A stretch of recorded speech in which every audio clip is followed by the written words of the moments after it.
Mesdames, Mesdemoiselles, Messieurs, bonjour, en direct, en public. Comment profiter du boom des objets connectés pour doper son activité? On en parle, l'intelligence ambiance, l'IoT pour les intimes, les univers communicants. Notre monde est en train de se doter de réseaux de plus en plus agiles pour gérer tout ça. On en parle avec mes trois invités. Julien Guiguen, bonjour. Alors, habitué, présentation peut-être en 20 secondes. Habitué de ce plateau, responsable innovation au sein du Crédit Mutuel Arkea. Tout va bien au niveau du Crédit Mutuel, ça innove? Ça innove, tout va très bien. Un beau groupe qui entreprend au quotidien. Qui achète quelques perles et quelques startups qui deviennent beaucoup plus grosses ensuite. Totalement, c'est ça. Allez, vous avez la chance d'avoir un acteur bancaire, entrepreneur et son expert en innovation est avec nous. Merci pour cette fidélité. Jean-François, bonjour. Jean-François, donc dirigeant de MDNAC, l'ai-je bien prononcé? Oui, ça veut dire New Draft Machine, nouvelle machine de tirage. Alors on changera de nom bientôt parce que ça c'est le nom de l'entreprise, ça sera plus sexy bientôt. Bon, en tout cas, on va voir, on a déjà une petite idée de ce que vous avez connecté et c'est assez éloquent. Last but not least, disent les Anglais. Yann, bonjour. Yann McGarry, vous êtes le CEO and founder de Ticatag. C'est bien ça? Allô? Oui, bonjour, oui, exactement, Ticatag. Plus français, on va dire. Ouais. Nous, start-up juin 2013, SMH d'un grand groupe, Alcatel-Lucent, maintenant Nokia. Et donc autour des objets connectés. Voilà. N'hésitez pas à rapprocher le micro. Alors, comment profiter du boom des objets connectés? Montres, voitures, bracelets, machines à café. Aujourd'hui, ça bouge dans tous les sens. Alors, est-ce que c'est la jungle? Est-ce que c'est une opportunité? Enfin, comment vous voyez actuellement, messieurs, les acteurs, le boom? Alors, le regard du banquier, du financeur et de l'homme d'innovation, les praticiens, qu'est-ce qui se passe dans le monde des objets connectés? Qui veut commencer? Allez, Jean-François. Nous, on a construit notre projet autour d'un hyper-objet connecté. C'est une machine connectée. Alors, on va la faire apparaître ici. Alors, qu'est-ce que vous avez connecté? C'est énorme. En fait, ouais, elle va apparaître à l'écran dans quelques instants, je pense. 1,60 m de haut, 80 cm de base et 1,20 m. C'est une table connectée. Avec laquelle on peut se servir tout seul une bonne bière, des vins, des cidres, des sodas, des whisky. Et chaque table est connectée entre elles, donc c'est un réseau en fait de bornes de consommation de liquides conviviaux. Et c'est également un aspirateur à données. Donc souvent effectivement dans les objets connectés on pense à des petits objets, mais nous on est dans l'hyper-objet. Voilà. Alors vous êtes dans l'hyper-objet, comment ça se passe? On parle souvent d'expérience client par rapport à votre objet. Qu'est-ce qui se passe?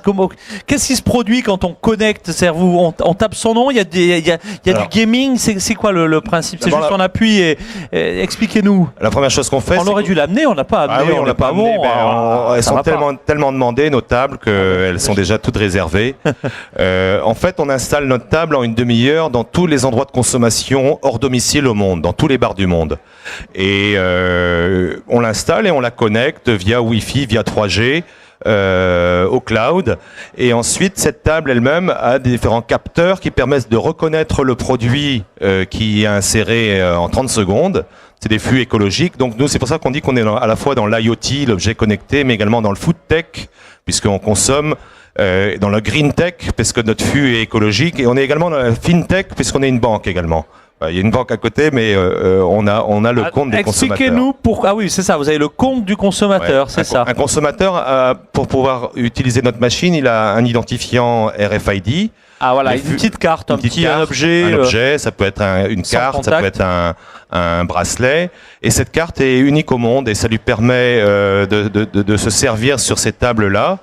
Peu importe où elle se trouve, et de recharger son compte par son smartphone ou en recevant un SMS de sa grand-mère qui lui crédite son compte. Voilà. Donc exemple d'utilisation, je suis sur un festival pour pas passer des heures. C'est quoi les usages, les principaux usages? Les principaux usages sont des corner bars que l'on installe dans des bars existants. Dans ces cas-là, ça démultiplie l'offre, ça permet d'avoir un poste de self-service. Et ça permet pour le propriétaire du bar et pour le producteur de liquide de capter de la donnée sur le consommateur. Ça, c'est le corner. Deuxième usage, c'est les concept bars. Et là, je vais faire une annonce parce qu'on lance nos 2 premiers concept bars complets où il y aura uniquement ces machines-là. L'un sera lancé à Brest le 9 avril. Donc, Déplacez-vous tous et toutes Rue de Siam, je présume, ou... dans le quartier des bars, dans Ouais. le quartier des bars, à On côté sait pas du encore. Dubliners. Et D'accord. le deuxième sera lancé le 22 avril à Quimper, dans Bon. le quartier de Locmaria. Alors pour ceux ici présents, c'est relativement simple. Si vous suivez nos émissions, vous pouvez encore prendre date pour On en savoir attend les plus. candidats pour Vannes. Et d'ailleurs, dans le bar de Brest, il y aura les bières d'une superbe brasserie qui s'est créée récemment à Vannes, qui s'appelle la Dilettante. Et il s'est mis à nos fûts spécialement pour ce bar de Brest. Il y aura également des bières de Nantes, etc. Et donc on est À consommer avec modération, on est d'accord. Hein. avec modération toujours, mais il y a également des sodas, il y a des energy drinks, et il y a aussi du whisky. Et ça dose en fonction du type de boisson qu'on consomme. Donc s'il y a des candidats ici sur Vannes pour créer un concept bar, n'hésitez pas, on sera très attentifs. On a déjà des candidats sur Bordeaux pour créer un concept bar sur une péniche par exemple, et à Marseille pour le créer dans le quartier des startups. Donc on a vu deux usages, le premier les corners, le deuxième les concepts, et le troisième effectivement c'est les lieux éphémères, c'est les festivals. Donc on a eu l'occasion d'installer notre concept au West Web Festival de Carhaix dans un premier temps.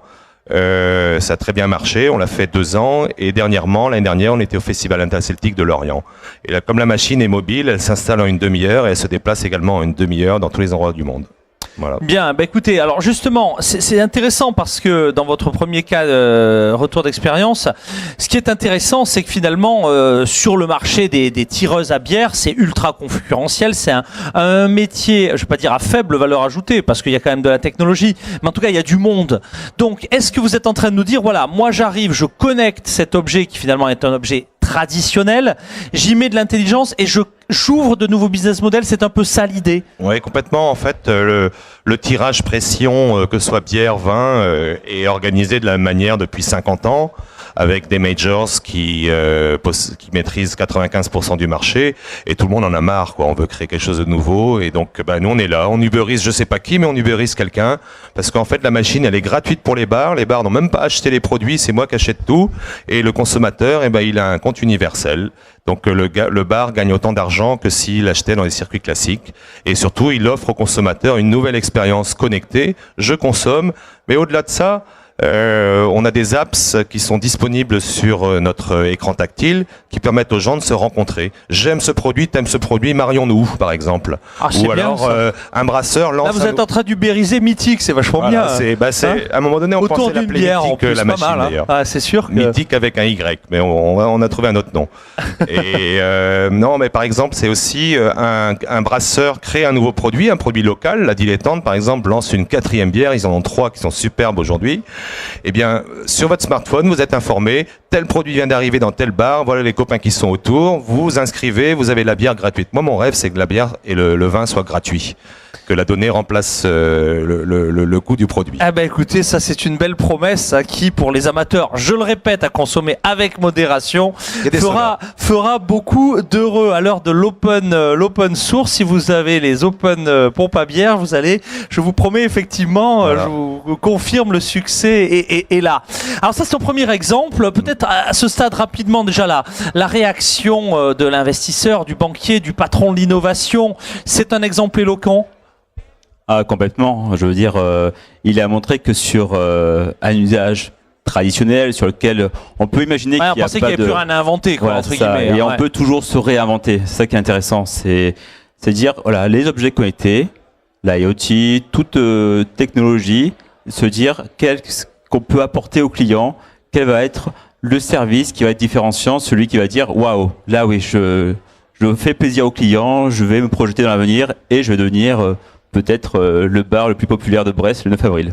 Julien, quand on observe et quand on a aussi un moment son mot à dire par rapport à l'opportunité d'un projet, en ce moment, voilà, qui sont aujourd'hui les acteurs? Comment on peut y trouver sa place? Parce qu'on se dit, voilà, moi je fais une bouteille d'eau, je la connecte. Enfin, quand est-ce qu'on passe du stade de la mauvaise idée à la bonne idée? Enfin, comment vous voyez tout ça aujourd'hui? C'est l'effervescence déjà sur les objets connectés? Alors, déjà, en fait, nous, on est sur les objets connectés depuis 1973. Ouais, c'est un bon début. Pourquoi? Parce que tous, vous avez une carte bancaire avec vous. Donc, c'est la première carte connectée. Carte bancaire. Elle n'est pas sans contact, mais elle est connectée, ouais, tout à fait. Oui, bon, un jour ou l'autre, elle sera sans contact. Mais je veux dire, derrière, on voit aujourd'hui, il y a 4 milliards d'objets connectés portés chez nous. La projection, c'est 20 milliards en 2020. On voit l'effervescence, elle est énorme. Je veux dire, il y a vraiment un potentiel qui est monstrueux. Et il faut savoir effectivement le comprendre, le voir. Je veux dire, vous avez parlé des bouteilles d'eau. Et Evian, il faut se rappeler qu'ils avaient été les premiers à inventer le petit code barre qui est détaché. Ouais. Voilà. Aujourd'hui, ils ont inventé encore un nouveau modèle, à savoir pourquoi ne pas changer, faire de la green tech, on en parlait tout à l'heure, et faire en sorte que leur emballage soit totalement biodégradable. Et voilà. Donc, il faut savoir se réorienter, voir comment on peut mettre en place un service, une technologie, à destination du client et lui donner l'effet waouh qui va le rendre qui va lui très bien. Merci. On reparlera un petit peu des clés de la réussite sur les objets connectés. Alors deuxième exemple non moins éloquent, Yann. Alors de quoi s'agit-il au travers de TicTag? Alors nous on est aussi sur les objets connectés, mais nous on a choisi une niche de marché qui est les objets connectés autour des problématiques de géolocalisation et de proximité. Voilà, je ne sais pas si on découvre en image votre solution. Donc nous, on développe et on commercialise des produits autour de cette thématique. Notre premier produit historique, dont j'en ai amené un peu quelques exemplaires. Donc le premier produit historique, c'est un porte-clés connecté. L'objectif, c'est d'aider les gens à ne pas perdre leurs affaires. Donc ce petit objet-là, vous allez l'attacher à vos clés et votre smartphone les surveille pour vous. Donc ça, alors c'est quoi comme techno? C'est de la RFI? On est sur du Bluetooth Low Energy. D'accord. Donc le principe de ces objets en fait communique avec les smartphones et en fait on utilise le smartphone pour derrière se connecter au cloud et de localiser les objets. Donc c'est vraiment le principe de ces petits produits assez concurrencés aujourd'hui, faut bien le dire. Et c'est là où en fait on en parlait l'objet connecté et si on veut continuer à vivre dans les objets connectés, il ne faut pas juste faire l'objet, il faut offrir le service qui va derrière. Donc ça c'est une donnée clé, apparemment. Exactement. Si on veut nous survivre, parce qu'on ne va pas pouvoir se battre contre le chinois qui fait que de l'objet à très bas prix, quoi. Et donc c'est pour ça que nous on a pris le virage d'offrir beaucoup de services au-dessus du porte-clés. Beaucoup parlent de modèles d'objets connectés où l'objet serait offert justement et c'est le service et la couche data qui va créer l'économie. C'est un peu votre analyse? Exactement. Il faut plutôt essayer d'avoir des business models avec le service plutôt qu'avec le hardware. Ça c'est la moralité de l'histoire et c'est ce qu'on vit tous les jours. Et c'est vrai aussi quand on parle de bière. Nous aussi, c'est vrai qu'une machine telle qu'on l'a construite aujourd'hui, ça coûte 9 000 €. Si je devais les vendre, je les vendrais donc le double. Mais en fait, on les offre. Ouais, donc on est obligé d'avoir un modèle de service et puis finalement le professionnel et le consommateur y gagnent. Donc faut savoir que pour produire un litre de liquide, ça coûte entre 15 et 30 centimes, que ce soit de la bière, du vin. Et aujourd'hui, le consommateur, il en arrive à consommer ce litre. À Paris, c'est encore plus cher qu'à Vannes, mais vers les 12 €, 15 € TTC. Il y a une masse considérable financière entre les deux. Et des systèmes comme ça réduisent complètement le nombre d'intervenants. En plus, quand on offre du service par-dessus qui va au-delà de la simple consommation, qui offre une véritable expérience consommateur, on a gagné. Donc on est bien sur des modèles, alors là résolument ouverts, qui peuvent un petit peu perturber les invités qui sont plutôt sur des modèles de l'ancienne économie. Alors faut pas dire qu'il n'y a pas d'économie. Un mot aussi sur la relation entre les objets connectés et le e-commerce. Est-ce qu'il en existe et comment vous voyez un petit peu cette relation? Alors, ce qu'on a fait, nous, dans notre porte-clés connecté, justement pour offrir la couche service, c'est qu'on a fait le choix techno de ne pas faire un porte-clés propriétaire entre le porte-clés TicTag et l'application TicTag. Et donc, on a pris un message qui est complètement ouvert et standard d'Apple qui s'appelle iBeacon, qui nous ouvre en fait d'autres marchés plutôt cette fois-ci professionnels, et aller faire du e-commerce ou du géomarketing quand le porte-clés commerce connecté notamment. Le porte-clés rentre dans un magasin, il peut être reconnu par l'application du magasin. Voilà, on essaye d'ouvrir au maximum notre objet pour pouvoir générer d'autres usages derrière que l'on n'a peut-être pas imaginé au départ, mais qui pourraient derrière survenir. Julien, une réaction? Alors les iBeacon, on les connaît bien. Effectivement, j'avais parlé il y a 2 ans. On a. Je me souviens. Développé, je vous renvoie sur l'émission, elle est toujours en ligne, je crois. Oui, toujours, ouais. Effectivement, notre magasin à nous, c'est notre agence. Derrière, on a le côté le conseiller, voit que le client arrive dans son agence, on sait qu'il a un rendez-vous, que sa carte bancaire est là. C'est vraiment des nouveaux modèles. Alors, on parle de e-commerce, mais plus encore de commerce connecté. Complètement. C'est-à-dire, je suis dans une relation distante, impersonnelle, mais j'ai des points de vente, mais j'ai des événements. Si j'ai pas de point de vente, je vais à la rencontre de mes clients de temps en temps, et je lui envoie ce passe-partout, cet objet connecté, qui fait que là, il n'a plus besoin, ce client, d'agir, mais moi, offreur de solutions e-commerce, je peux interagir. Il arrive dans, c'est ça l'idée, hein, c'est une inversion, ça oblige des protocoles d'accueil, de traitements commerciaux différents, mais ce matin, le mot a beaucoup été prononcé en plein air, l'expérience que l'on fait vivre à son client est résolument différente, c'est ça l'idée. De toute façon, l'expérience client doit être au cœur même de nos idées, de nos usages, de ce qu'on veut mettre en place. Ça, c'est clair. On va dire, c'est le niveau 0. Il y a le mot connecté, donc qui dit connexion, on se connecte pas pour lui faire du mal à son client, mais pour lui faire du bien. On le chouchoute, vraiment, c'est la personne la plus importante pour nous. Après, il est vrai qu'on peut se voir demain dans le côté screen commerce. Je veux dire, on a notre objet connecté sur nous, de tout type, hein, que ce soit du beacon, que ce soit du LoRa, enfin. Alors on va en parler parce que les standards, LoRa, Sigfox, il y a les standards d'émission, le Bluetooth, enfin on s'y perd un peu. Et puis alors là, franchement, Apple et Android, ils font, enfin je vais être très grossier donc je vais pas l'être, mais enfin vous voyez bien ils nous embêtent pour rester très poli. En ayant deux standards qui sont pas encore interopérables, le beacon et la RFID, c'est pas exactement la même chose, hein. L'un est plus. Mais enfin, est-ce qu'on peut, alors du coup, messieurs les pros, en 1 minute 30, nous expliquer un petit peu les standards d'émission déjà? RFID, passive, NFC, beacon, et puis derrière, alors vous avez parlé de LoRa, on peut aussi parler de Sigfox, les réseaux de transmission, parce que ça finalement on en parle très peu. Orange a fait de grosses annonces sur le déploiement du réseau LoRa là, cette année. Lors du Hello. Voilà, donc est-ce qu'on peut y voir un peu clair par rapport à ce qui est en train de se passer là, tout de suite, maintenant? Alors, je vais essayer de résumer un petit peu. Aujourd'hui, vous avez deux gros domaines. Donc le premier domaine des objets connectés et des fameuses techno RFID, NFC, Bluetooth Low Energy. Alors le gros avantage aujourd'hui du Bluetooth Low Energy, c'est que c'est une techno qui est présente dans le mobile. Donc forcément, on adresse le mass market. On est d'accord, Android et Apple ont j'active mon Bluetooth. Ça marche avec cette fonction-là. Exactement. Donc c'est aujourd'hui effectivement celle qui aujourd'hui est le plus déployée dans les objets connectés. Tous les objets connectés quasiment utilisent Bluetooth Low Energy. Alors, séquence finance, combien ça coûte un chip? Alors après, si on achète 100 millions, c'est pas pareil que 1. Mais c'est des ordres de prix de quoi un tag comme ça en Bluetooth Low Energy? Si je veux en mettre sur mes produits, non, sur mes clients, combien? Je veux connecter un client avec c'est quoi? Ça coûte combien? Alors, si le prix d'un petit accessoire comme celui-là, on est entre 25 et 30 euros. Voilà, donc ça donne un peu un repère. Donc il faut un banquier pour le financer, hein. Il faut un banquier pour le financer et un business model qui soit OK. Donc avec Bluetooth Low Energy, vous réglez en fait la connexion des objets connectés à travers le monde des mobiles.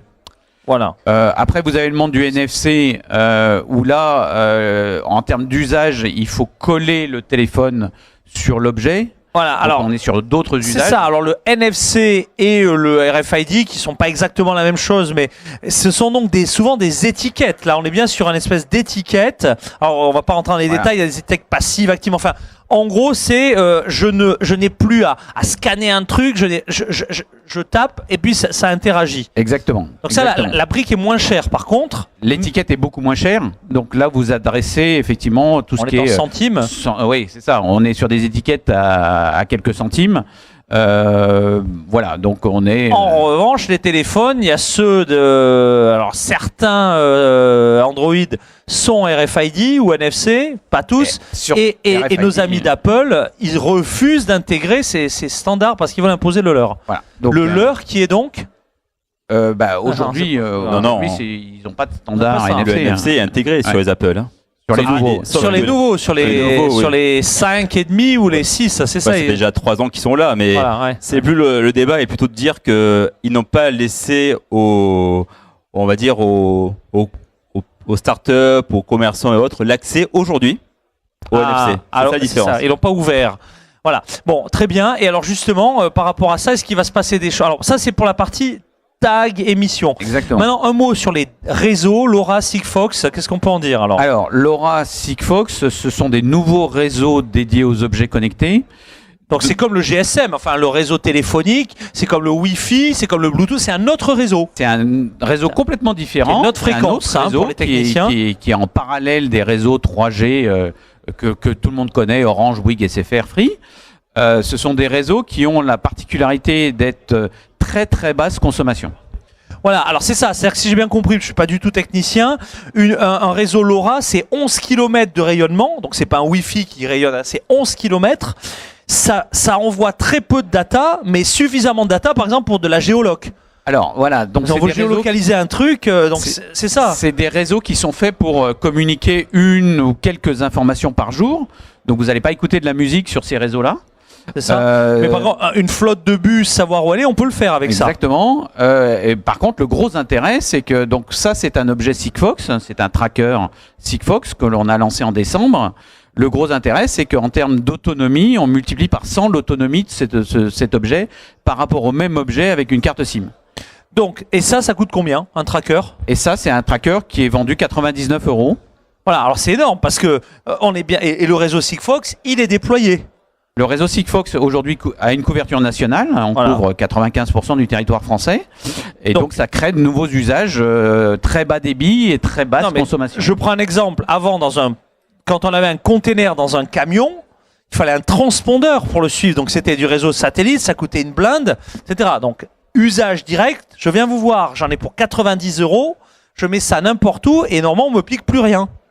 Voilà, et puis un petit abonnement quand même, parce qu'il y a un abonnement au réseau que nous on facture 3 € hors taxe par mois. D'accord, donc on voit que ce sont des coûts. Alors, est-ce qu'on a à peu près tout dit? C'était la séquence technique, on n'a pas énormément de temps. Est-ce qu'on a tout dit sur le sujet?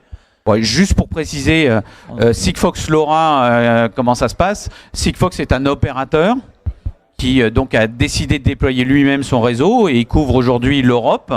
Et il attaque les États-Unis avec une belle levée de fonds l'été dernier. C'est une belle start-up française d'ailleurs. Très belle aventure. Alors que LoRa est une techno, et cette techno a été aujourd'hui prise par les opérateurs télécoms pour aller contrer Sigfox et qui vont déployer un réseau LoRa. Bouygues et Orange ont communiqué qu'ils allaient déployer, enfin qu'ils sont en train de déployer leur réseau LoRa. Très bien, merci pour ces précisions. On arrive pratiquement au bout de l'émission. Alors, si vous aviez des exemples d'usage et des conseils concrets à donner à nos invités pour mettre en place, pour profiter finalement de ce boom des objets connectés, quels sont vos conseils? Ce sera ma dernière question et ce sera le mot de la fin. Alors pour moi, c'est ne pas se limiter à des petits objets, ne pas hésiter à aller sur des projets hyper complexes comme on a fait nous. Tout est possible en Bretagne, tout est possible dans le monde. Bon, nous, on a investi 1 million d'euros en 3 ans de R&D sur le projet, mais on est sur un marché de 500 milliards de consommation. Donc, et on fait couler de la bière licorne dans nos machines. Donc, ne pas se freiner. Et puis, je dirais, essayer de gagner des concours de start-up. On en a gagné 5. Et la semaine dernière, on a eu un prix à Las Vegas dans le marketing digital. On est la seule entreprise française, à côté de Audi et de 12 autres entreprises du monde. Donc, gagner dans un premier temps des concours de start-up, se montrer, démontrer, fonctionner en lean start-up pour aller vite et au contact des consommateurs. Et ensuite, effectivement, vraiment voir un projet global, one-stop shop, où on a un objet, les usages, du financier, et que tout ça offre vraiment quelque chose de nouveau pour le consommateur. Eh ben écoutez, un grand merci, c'est une belle aventure, hein. On sera vraiment, Jean-François, très à l'écoute pour la suivre. On est même, on a 90 événements par an pour accueillir la tireuse automatique. Parlons-en tout de suite après.